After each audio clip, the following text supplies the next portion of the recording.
Bienvenue à notre 4e semaine d'études. Il s'agit cette fois du sanctuaire et ses significations.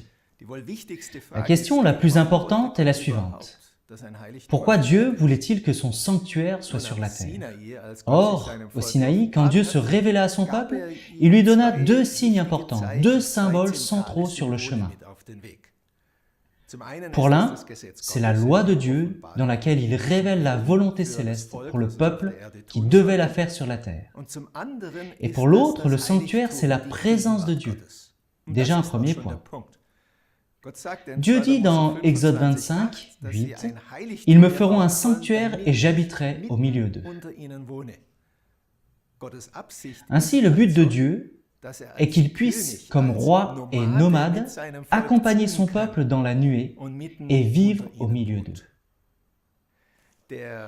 Le Sinaï est une expérience si centrale pour Israël que Dieu voulait aussi étendre cette expérience. Le sanctuaire a alors été construit selon la déclaration de Dieu. Et ainsi on a l'impression que c'est une image en miniature du Sinaï. Nous avons notamment dans le sanctuaire 3 zones saintes. Le parvis, où chaque Israélite pouvait aller, puis la première pièce où seuls les prêtres pouvaient entrer, et puis bien sûr encore, le lieu très saint où le souverain sacrificateur devait entrer une fois par an dans une nuée de fumée. Il en était de même au Sinaï. Il y avait le camp du peuple, puis il y avait la zone où les anciens pouvaient aller avec Moïse et Aaron, avec encore 2 autres. Puis, il y avait encore le lieu où seulement Moïse pouvait entrer dans la nuée pour parler avec Dieu face à face.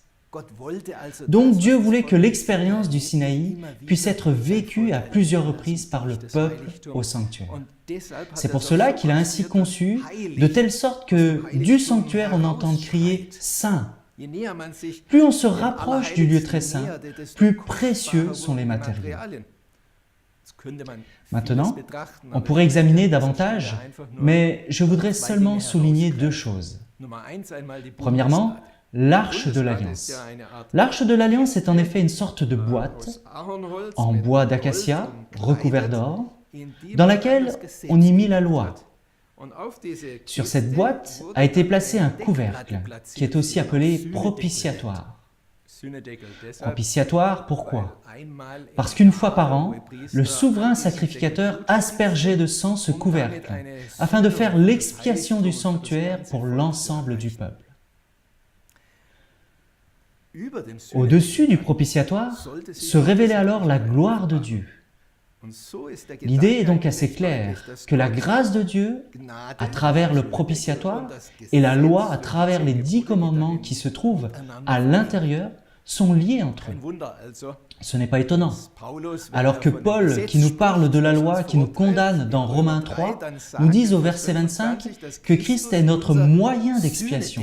Donc littéralement, il est notre propitiatoire. Jésus est celui qui nous a apporté la grâce. Et c'est aussi la raison pour laquelle nous pouvons vivre avec un Dieu saint en tant que peuple pécheur. On pourrait dire que c'est impossible. Comment un Dieu saint peut vivre parmi des hommes pécheurs?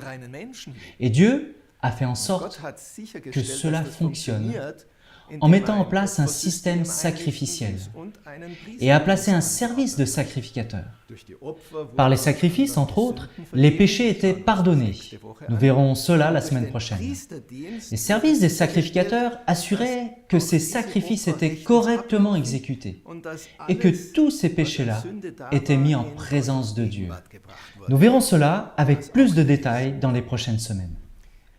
Bien sûr, il est intéressant de voir que Dieu décrit dans de nombreux chapitres du livre de l'Exode comment le sanctuaire devait être fait. Et en même temps, il est décrit dans d'autres chapitres comment les Israélites l'ont fait selon les ordonnances de Dieu. Il n'y a donc là pas de « si » et ni de « mais ». Si nous lisons ceci, on constate cependant que ce n'est pas si facile de faire ces ustensiles. Il semble que Dieu donne plus d'importance sur les fonctions de ces ustensiles que sur leur forme. Pour nous, en tant que lecteurs, le sanctuaire a également beaucoup à faire avec les fonctions qui imitent ce qui se passe dans le sanctuaire céleste. Ce sanctuaire, sur la terre, était comme le sanctuaire céleste, le centre de la vie. Que ce soit à propos de choses sociales, quand on célébrait les fêtes, on allait au sanctuaire. Que ce soit pour les sacrifices, on allait au sanctuaire. Nous le voyons, par exemple, lorsque le roi Salomon prie à la consécration du temple. C'est une prière dans laquelle il énumère les différentes situations qui viennent de différents horizons de la vie. Et dit que si c'est le cas, alors ils peuvent venir au temple et prier, et Dieu, dans sa demeure céleste, vous entendra. L'idée que le sanctuaire est là pour toutes les choses pratiques, pour y aller pour le jugement, pour rendre la justice, pour savoir la volonté de Dieu, nous la trouvons aussi dans les psaumes. Les psalmistes sont convaincus qu'il y a un roi céleste qui agit dans un véritable sanctuaire. Alors que David, dans le psaume 27, souhaite ardemment ne contempler que Dieu dans le sanctuaire. Ce qui est intéressant est que lui-même, dans le verset 4 et 8, dit que l'on doit rechercher ce Dieu. Afin de trouver le Dieu du sanctuaire, nous devons nous mettre au travail avec toute notre énergie. Le psaume 73 nous montre très clairement que le sanctuaire nous donne aussi un avenir de paix dans le futur. Quand Asaph, désespéré, lorsque tout autour de lui, le monde entier s'écroule et que tout cela est injuste, il se pose alors la question « Pourquoi ?» Et là, il en vient au sanctuaire. Lorsqu'il va dans le sanctuaire, il voit tout à coup la fin des méchants et note qu'il est du bon côté. Donc, il doit y avoir quelque chose dans le sanctuaire qui nous donne une sécurité et un futur quant à la perception de la fin. Je souhaite à tous que l'on découvre cette sécurité et le futur que nous transmet le sanctuaire. Nous en verrons plus à ce sujet dans les prochaines semaines.